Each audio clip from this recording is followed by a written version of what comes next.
Going off here. It's up there in the attic, and I got to document it. It's real quiet, nice, beautiful day, and there it goes. I've tested it before. We know it works. It works when you get in front of it, and that's what's going off. Over and over and over, these crimes have been documented very well. Not to mention,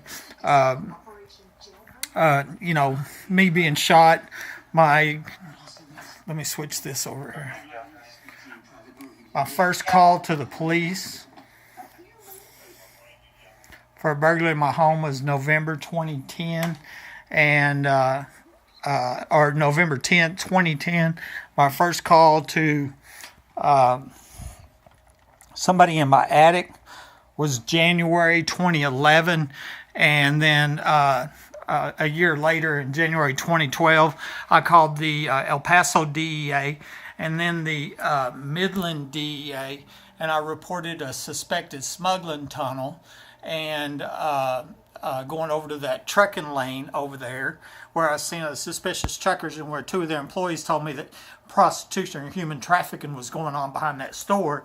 And the DEA has never ever been to my home. 2 weeks later, my phone lines were cut, and I was shot inside my home by surprise by a person underneath my home.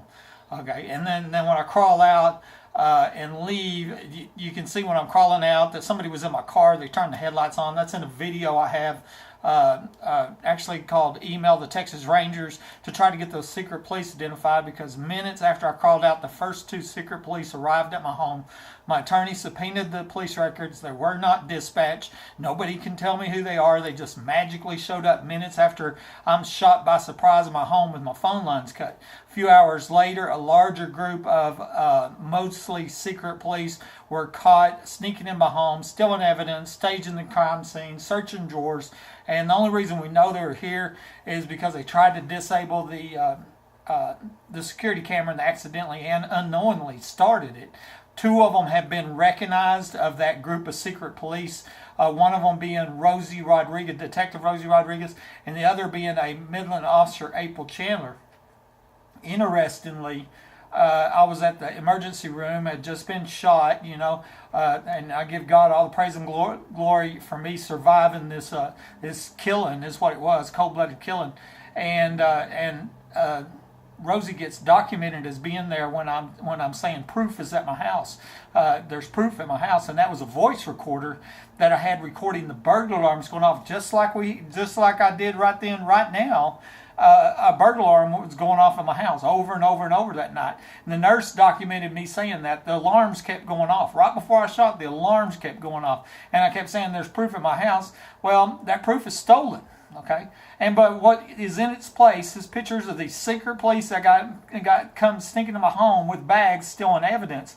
And the last person documented to have that proof was that officer, April Chandler. She writes in her narrative, found the evidence or found the voice recorder, Buddy said, and checked it in as evidence, except that was a lie. She lied. It's not in the evidence logs. And, something about them two female officers, I seen in their other reports where when I crawled out and went to 7-Eleven, Rosie shows up and gets into the front seat of my truck, and that's first I knew about her. I didn't even know who she was. I didn't know she was dirty or nothing, and I sure didn't know she was childhood friends with the ex-wife I'd filed divorce on 5 days earlier. And but when they wrote their narrative, she says she wasn't even there, and her friend April Chandler, the other police officer, says she was there, and that wasn't true either. And so they both lied. And so all this going on, and the crimes are still happening here 5 years later. This is Buddy Webb, Midland, Texas.